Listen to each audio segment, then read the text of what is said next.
Hi folks, Matt Easton here. So I've just uploaded a video yesterday, in fact, talking about the fact that I'm going to try and cut through, or in reality break, this rapier.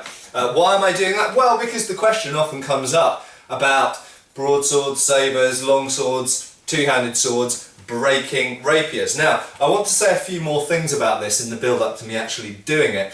A point that's come up in a lot of the comments has been the question of, would you be able to beat a rapier blade or hit a rapier blade or cut through a rapier blade in actual combat?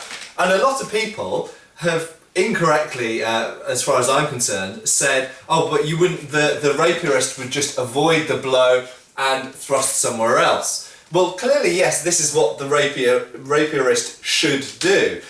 But literally, everybody in HEMA who has used a rapier will know that, despite the fact you do try and avoid the blows beating your blade aside or hitting your blade, you fail sometimes, okay? One of the primary things, if I just put the rapier down for a second, one of the primary things that the person using the shorter but more powerfully cutting sword can do and should do against a rapier or a small sword is to beat it. And a beat is pretty much exactly the same as a cut. Okay, so saying you're using a backsword of some kind and you've got a person with their point out in line trying to find an opening to put their rapier in, a lot of the time you will be aiming to smack the thing as you come in close. Okay, that has two possible benefits when you do it. Number one, if you hit the rapier blade, very obviously, we won't say that you'll break it because we don't know that yet, but if you just hit the rapier blade,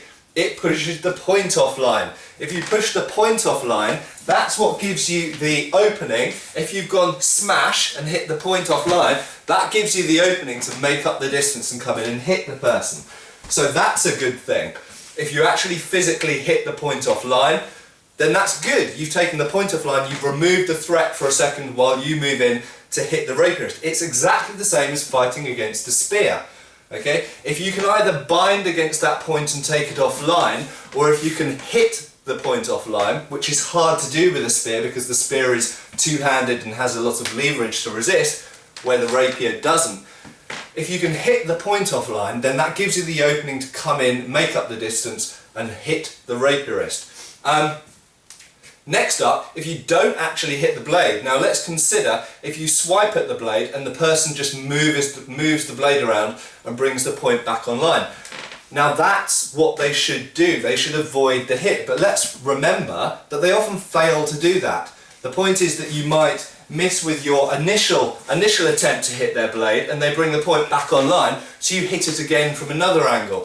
So actually just continually hitting at the rapier blade, or with a small sword, you can even aim at the small sworder's hand, is a good thing to do. And if you look at Alfred Hutton when he talks about fighting against the French dueling sword, which is none other than the small sword, with a sabre, he says to keep striking at the person's weapon and at their sword hand.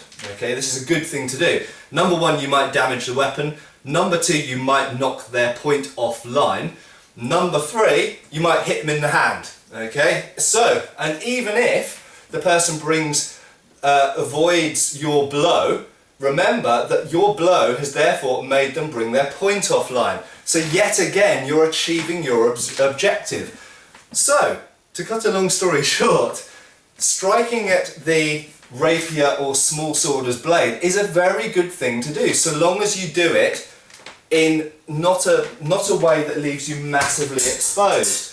So obviously you don't just do one big chop and then go, oh, I failed, and get stabbed. Instead, you chamber up the cuts and keep them coming and work your way in. One of these may well hit the opponent's blade, bam, and as soon as you've hit it, you can come in and hit the person or their sword arm. Okay? So there we go, guys. What I'm going to be looking at is essentially beating the person's rapier to see, and using this practice rapier to see what might happen against it. Yes, indeed, this is a practice rapier blade, which is more flexible than the stiff real rapier blade, but that doesn't necessarily mean that this is easier to break. In actual fact, in some ways, this might be harder to break because it will absorb the force of a blow more because it's more flexible. A stiffer blade is more likely to not absorb the shock by bending, but instead by snapping. But what I intend to do in my test is actually to strike at the edge. By doing this, hopefully it will minimise the relevance of the fact that this is a flexible training blade. I intend to have the edge out here, and I intend to strike into the edge of the rapier with the edge of my other sword.